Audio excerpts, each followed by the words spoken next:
நானும் தெரிஞ்ச இதில் வந்து கல்யாணபுரம் ரோட்டில் வந்து அருவாளால் சான்ஸ் கொடுத்தாங்க. அதனால் சப்ஜெயில் அடைச்சிருந்தோம். நாங்கள் புதுக்கோட்டை பாஸ்டர் பள்ளி அப்படின்னு ஒரு சிறைச்சாலை இருக்குது. அந்த வாக்குமூலத்தில் நாங்கள் வந்து கைது செய்யப்பட்டோம்.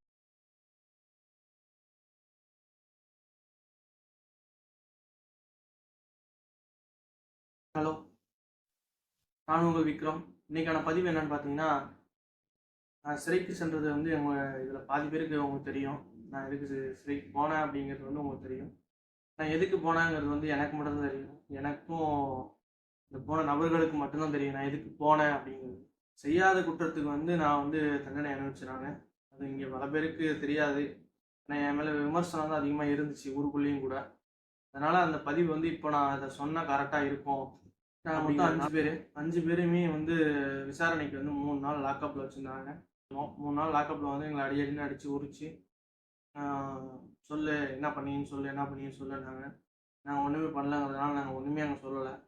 அதனால் என்ன ஆயிடுச்சுன்னு பார்த்தீங்கன்னா, பெட்டி கேஸ் வந்து எப்படின்னா, நார்மலாக வந்து ஒரு வார்னிங்காக ஒரு கேஸ் இருந்த கேஸ். அடுத்த கட்டத்துக்கு வந்து நீ உன்னோட லைஃப் காலியாகக்கூடாது அப்படிங்கிற நார்மல் புட்டப் கேஸ் அப்படின்னு சொல்லுவாங்க. பெட்டி கேஸ் அப்படின்னு சொல்லிட்டு அந்த இதில் வந்து கல்யாணபுரம் ரோட்டில் வந்து அருவா வச்சுக்கிட்டு ஒரு 250 ரூபா 150 ரூபா காசு கேட்டு மிரட்டின மாதிரி ஒரு வாக்குமூலம். அந்த வாக்குமூலத்தில் நாங்கள் வந்து கைது செய்யப்பட்டோம்.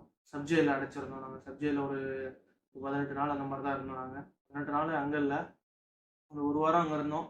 அதுக்கப்புறம் வந்து புதுக்கோட்டை பாஸ்டர் பள்ளி அப்படின்னு ஒரு சிறைச்சாலை இருக்குது. அங்கே எங்களை மாற்றிட்டாங்க. அங்கே போயும் எங்களுக்கு பெயில் கிடைக்காம ஒரு நாளாக கஷ்டப்பட்டு அங்கே தான் இருந்தோம். அதுக்கப்புறம் ஒரு வழியாக வந்து எங்களுக்கு பெயில் கிடச்சி நாங்கள் வந்து வெளில வந்தோம். அந்த ஜெயிலுக்கு போன காரணம் என்ன அப்படின்னு வந்து பார்த்தீங்கன்னா, இதில் வந்து 2, 3 நபர்கள் ஈடுபட்டு கஷ்டமாக இருக்கு. நான் எவ்வளோ சந்தேகத்தின் அடிப்படையில் தான் வந்து போலீஸ் வந்து